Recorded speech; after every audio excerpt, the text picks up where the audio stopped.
بسم اللہ الرحمن الرحیم۔ آج کا واقعہ ہے حضرت آدم علیہ السلام کے بارے میں۔ انسانوں سے پہلے زمین پر جنات آباد تھے۔ یہ کئی ہزار سال تک حکومت کرتے رہے، آسمان پر آتے جاتے تھے، زمین کی فصلوں سے فائدہ اٹھاتے تھے۔ پھر انہوں نے زمین پر قتل و غارت گری شروع کر دی۔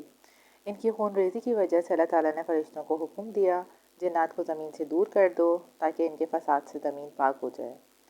اللہ کا حکم سنتے ہی فرشتوں نے جنات کو مار مار کر پہاڑوں، جنگلوں اور جزیروں میں پہنچا دیا۔ ابلیس یعنی شیطان بھی ان میں شامل تھا۔ اپنے علم اور عبادت کی زیادتی کی وجہ سے دوسرے جنات سے بڑھ چڑھ کر ممتاز تھا اور فرشتوں میں رہتا تھا۔ جب جنات کو پہاڑوں وغیرہ میں دھکیل دیا گیا تو یہ فرشتوں کے ساتھ آسمان پر گیا۔ اس نے اللہ تعالیٰ سے عرض کیا، یا اللہ، میں اور میری اولاد ان فسادات میں شریک نہیں تھے۔ فرشتوں نے بھی اس کے علم اور عبادت کی زیادتی کی وجہ سے اس کی سفارش کی۔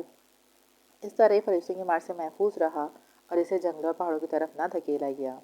اب یہ فرشتوں کے ساتھ رہنے لگا اور اللہ تعالیٰ کی پہلے سے بھی زیادہ عبادت کرنے لگا، ساتھ خود کو زمین کا مالک سمجھنے لگا۔ اب اس نے کیا طریقہ اختیار کیا کہ اللہ تعالیٰ جب فرشتوں کو کوئی حکم دیتے تو یہ بھی سن لیتا اور ان سے پہلے لپک لپک کر وہ کام انجام دے ڈالتا، یا فرشتوں کے ساتھ اس کام کو انجام دیتا۔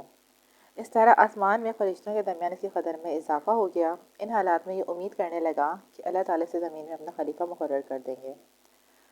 اللہ تعالیٰ نے جنات کو آگ سے پیدا فرمایا۔ ان حالات میں اللہ تعالیٰ نے حضرت آدم علیہ السلام کو پیدا کرنے کا ارادہ فرمایا۔ اللہ رب العزت نے فرشتوں سے فرمایا، بے شک میں زمین میں خلیفہ پیدا کرنے والا ہوں۔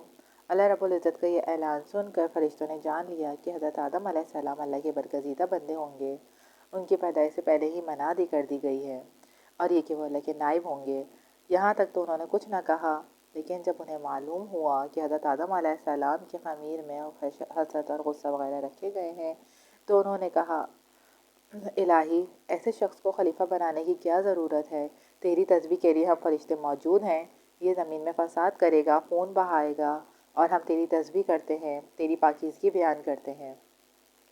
اس پر اللہ تعالیٰ نے فرمایا، جو میں جانتا ہوں وہ تم نہیں جانتے۔ فرشتوں نے یہ بات اعتراض یا حسد کی بنیاد پر نہیں کہی تھی، انہوں نے جنات کی حرکات کو دیکھا تھا، اس لیے یہ بات کہی تھی۔ فرشتے چونکہ نوری مخلوق ہیں، ان میں حسد اور غصہ وغیرہ نہیں ہے، جبکہ اور ہر مخلوق میں یہ چیزیں ہیں۔ اس پر پروردگار نے فرمایا، تمہارا علم وہاں تک نہیں پہنچ سکتا جہاں تک میں جانتا ہوں۔ ان میں انبیاء، شہداء، عابدین، زاہد، اولیاء اور نیکوکار ہوں گے، اور جو میرا قرب حاصل کرنے والے ہوں گے ان میں پرہیزگار ہوں گے۔ پھر پروردگار نے فرشتوں سے کہا، زمین سے ہر رنگ کی مٹی، سفید، سرخ، سیاہ، نرم، سخت، شور والی، ہر طرح کی ایک مٹھی مٹی اٹھا کر لے آؤ، میں ایک مخلوق پیدا کرنا چاہتا ہوں۔ جب فرشتے مٹی لے کے آ گئے تو اللہ تعالیٰ نے ان سے کہا، اس مٹی کو زمین پر ایک خاص جگہ پر رکھو۔ اللہ تعالیٰ کی نشاندہی پر مٹی وہاں رکھ دی گئی۔ یہ جگہ خانہ کعبہ کہلائی، یعنی بعد میں اسی جگہ خانہ کعبہ بنایا گیا۔ اب اللہ تعالیٰ نے اس جگہ پر 40 روز تک بارش برسائی۔ فرشتوں نے اللہ تعالیٰ کے حکم سے اس مٹی کا گارہ بنایا، پھر اس گارے کو خشک کیا گیا۔ اب اس گارے سے اللہ تعالیٰ نے حضرت آدم علیہ السلام کا قالب بنایا۔ فرشتے اس قالب کو دیکھ کر حیران رہ گئے۔ ابلیس بھی اس قالب کو دیکھنے کے لیے آیا۔ وہ قالب 40 سال تک یوں ہی پڑا رہا۔ تب اللہ تعالیٰ نے روح کو حکم دیا، اے روح، اس جسم میں داخل ہو جا۔ جب روح اللہ رب العزت کے حکم سے اس بدن میں سر کی طرف سے داخل ہوئی تو جہاں جہاں تک روح پہنچتی گئی وہ خاکی بدن جو پہلے ٹھیکرے کا تھا گوشت پوش کا ہوتا چلا گیا۔ جب حضرت آدم علیہ السلام کے سارے بدن میں روح پھیل گئی تو اللہ تعالیٰ نے انہیں حکم دیا، فرشتوں کے پاس جاؤ اور انہیں کہو السلام علیکم، پھر دیکھو وہ کیا جواب دیتے ہیں۔ آدم علیہ السلام یہ حکم پا کر فرشتوں کی طرف گئے اور ان سے کہا، السلام علیکم۔ ان کو جواب ملا، وعلیکم السلام ورحمۃ اللہ وبرکاتہ۔ اس پر اللہ تعالیٰ نے فرمایا، یہی کلمات ہم نے تیرے اور تیری اولاد کے لیے مقرر کر دیے۔ اب رب العزت نے ان کی کمر پر اپنا دایاں ہاتھ پھیرا تو ان کے پشت سے جس قدر نیک بخت لوگ قیامت تک پیدا ہونے تھے ان کی صورتیں حضرت آدم علیہ السلام کو دکھائیں۔ پھر دوسرا ہاتھ ان کی کمر پر پھیرا تو جتنے بدبخت لوگ قیامت تک پیدا ہونے تھے انہیں آدم علیہ السلام کو دکھا دیا۔ آدم علیہ السلام نے اپنی اولاد کی صورتیں دیکھیں تو ان میں بڑا فرق نظر آیا۔ ان میں خوبصورت، بدصورت، دولت مند، مفلس، لمبے قد والے، چھوٹے قد والے، اندھے، لولے، لنگڑے، غرض ہر طرح کے انسان تھے۔ اب اللہ تعالیٰ نے تمام انسانوں کی روحوں کو جمع فرمایا اور ان سے عہد لیا، بتاؤ کیا میں تمہارا پروردگار نہیں ہوں؟ سب نے ایک زبان ہو کر کہا، بے شک تو ہمارا رب ہے، ہم سب گواہ ہیں۔ اس عہد کو میثاق کہتے ہیں۔ یہ عہد اس لیے کیا گیا کہ قیامت کے دن بنی نوع انسان یہ نہ کہنے لگیں ہم تو اس سے بے خبر تھے۔ اس عہد میں انسانوں سے کہلوایا گیا ہم صرف اللہ کی عبادت کریں گے اور کسی کو اس کا شریک نہیں بنائیں گے۔ اس میثاق یعنی عہد کے آسمان اور زمین بھی گواہ بنے تاکہ قیامت میں کوئی عذر نہ بیان کر سکے۔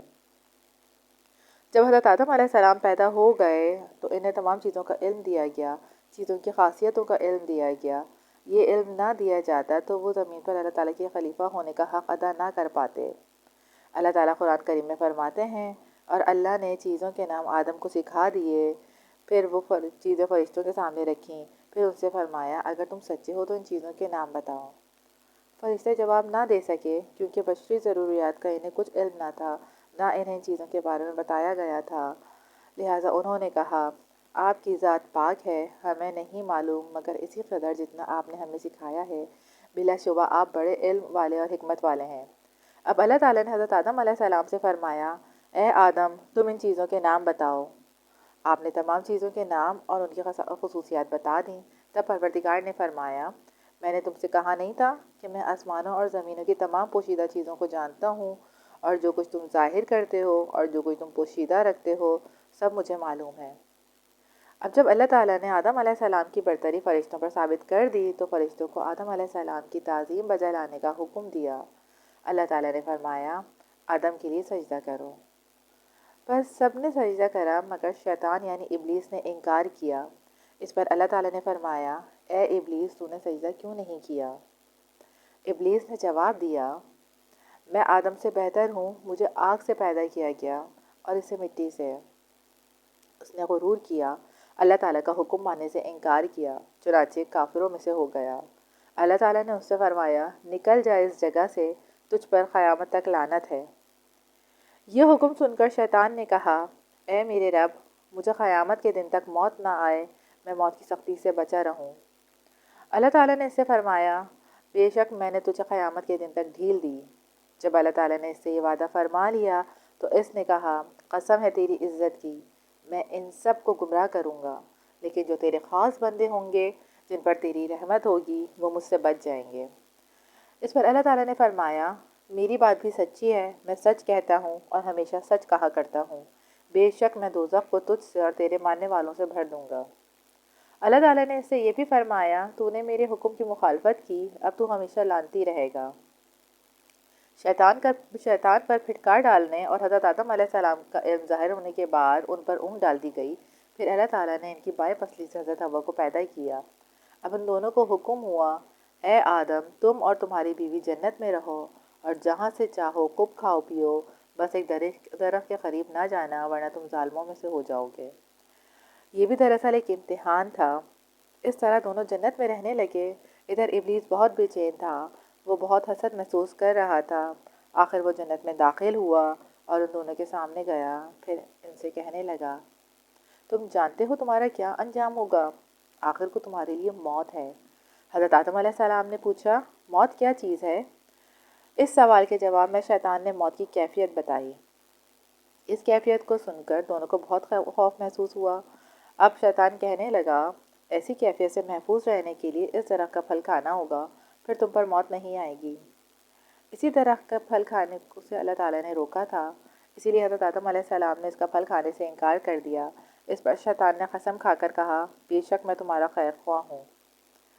آدم علیہ السلام نے اس کی قسم پر اعتبار کر لیا اور اس درخت کا پھل کھا لیا۔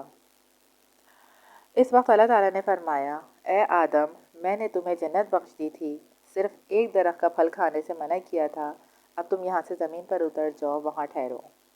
اس طرح حضرت آدم علیہ السلام اور حضرت حوا علیہ السلام کو زمین پر اتارا گیا۔ جنت سے نکلنے کا حضرت آدم علیہ السلام اور حضرت حوا علیہ السلام کو بہت رنج تھا، وہ زمین پر آنے کے بعد بہت روئے۔ آخر اللہ تعالیٰ کی طرف سے یہ ہدایت آئی کہ ان الفاظ میں دعا مانگیں، اے ہمارے رب ہم نے اپنے نفسوں پر ظلم کیا، اگر تو ہمیں نہ بخشے اور ہم پر رحم نہ کرے تو ہم ضرور خسارہ پانے والوں میں سے ہو جائیں گے۔